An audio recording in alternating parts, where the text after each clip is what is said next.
नमस्कार बंधुरा आशा करी सबाई खूब भालो आछेन। सोनालीर घरकन्याते आपनादेरके स्वागत जानाई। बंधुरा आज तैरी करे देखाबो 1 कप सुजी एवं हाफ कप चिड़े दिये दारुण टेस्टी एक नास्ता रेसिपि। और ये नास्ताटा खूबई हेल्दी एवं टेस्टी तैरी हय। तो प्रथमेई आमी एई दुटो उपकरण एक मिक्सिंग जारेर मध्य निये निচ্ছি।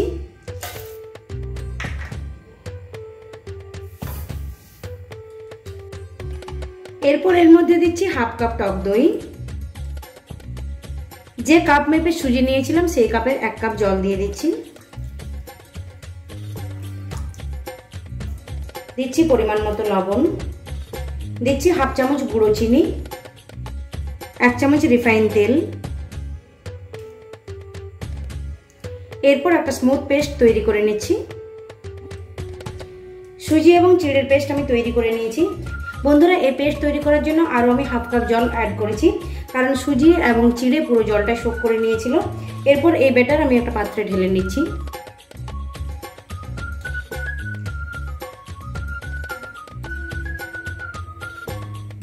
নাস্তাকে হেলদি এবং টেস্টি করার জন্য এরপর কিছু ভেজিটেবলস অ্যাড করব। এখানে আমি কিছুটা ক্যাপসিকাম কেটে নিয়েছি, সেটা দিয়ে দিচ্ছি। নিয়েছি টমেটো কুচি, নিয়েছি বাঁধাকপি, আর দিচ্ছি একটা কাঁচা লঙ্কা। এরপর সমস্ত উপকরণগুলো ব্যাটারের সাথে ভালোভাবে মিশিয়ে নিচ্ছি।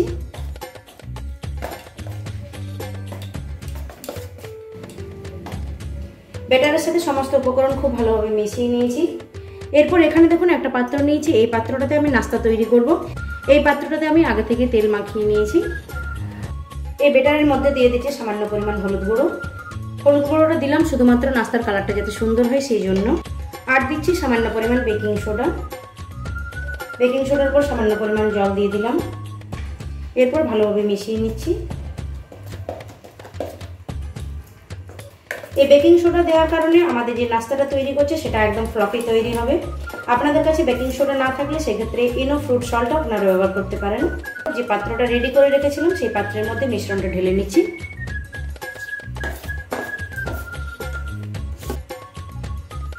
ভালোভাবে চারদিকটা সমান করে নিচ্ছি।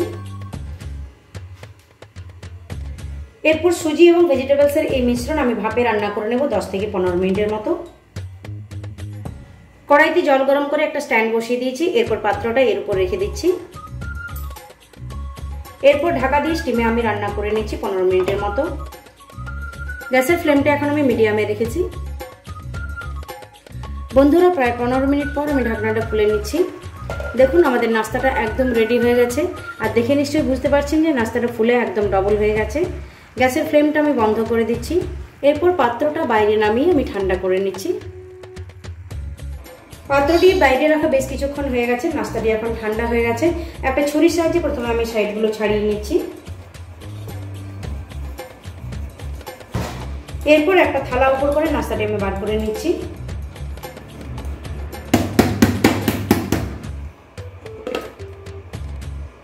বন্ধুরা দেখুন নাস্তাটি সুন্দরভাবে বেরিয়ে গেছে।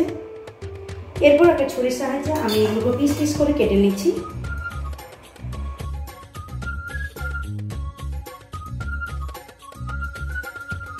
নাস্তাগুলো দেখুন আমি পিস পিস করে কেটে নিয়েছি। নাস্তাগুলো দেখুন কতটা সুন্দর দেখাচ্ছে, একদম কালারফুল। এই নাস্তাগুলো তো একদম রেডি। আপনারা যারা তেল পছন্দ করেন না তারা এই নাস্তাগুলোকে এরকম ভাবে খেতে পারেন, তবে আমি তেলে হালকা ফ্রাই করে নেব এগুলো। একটা প্যান গরম করে এর মধ্যে দিয়ে দিচ্ছি 2 চামচের মতো রিফাইন তেল। দিচ্ছি কয়েকটা কারি পাতা, সরষে, সামান্য পরিমাণ কাশ্মীরি লঙ্কার গুঁড়ো। এরপর নাস্তাগুলো এর মধ্যে দিয়ে উল্টে পাল্টে ভেজে নেব।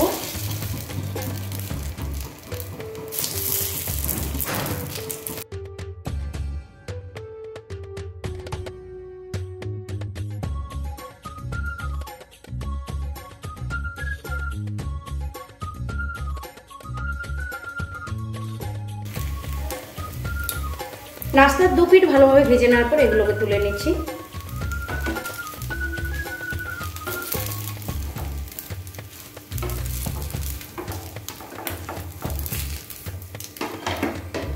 এরপর বাকি নাস্তাগুলো একই রকম ভাবে ভেজে নেব।